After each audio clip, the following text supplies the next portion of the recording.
Moro moro! Me ollaan Biolöpö. Meikäläinen on Niklas. Elias, Markus ja Eetu.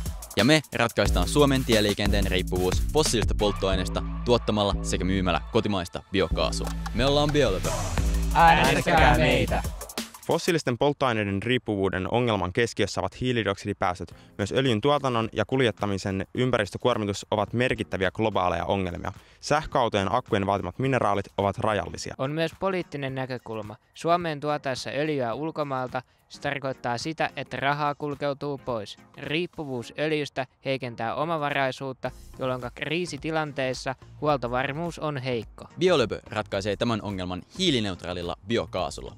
Biokaasua varten kerätään uusiutuvaa biomassaa, esimerkiksi peltobiomassaa, lantaa, lietteitä tai ruokahävikkiä. Jätteestä valmistetaan seos, jonka mädäntyessä syntyy biokaasua. Pienellä hienosäädöllä ja jatkojalostuksella se on tieliikennekelpoista.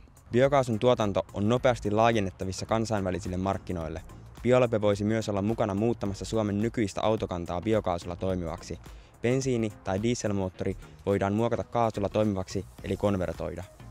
Entäs meidän tiimin kokoonpano ja motivaatio? Meillä kaikilla on palava mielenkiinto ideaamme ja luonnontieteitä kohtaan. Meillä löytyy osaamista niin kemiasta, biologiasta, fysiikasta, matematiikasta kuin maantiedosta. Automiehinä haluamme autoilun olevan kestävä tapa liikkua koko Suomessa.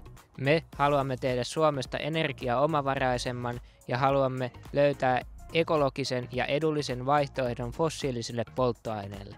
Sillä viime syksynä meidän kaikkien elämäämme tuli pieni punainen Mersu, jolla Niklaksen tavoin haluamme huristella Suomen tieliikenteessä monta vuotta. Haluatteko tekin ympäristöystävällistä, kotimaista ja edullista biolöpöä tulevaisuudessa? Äänestäkää silloin meitä!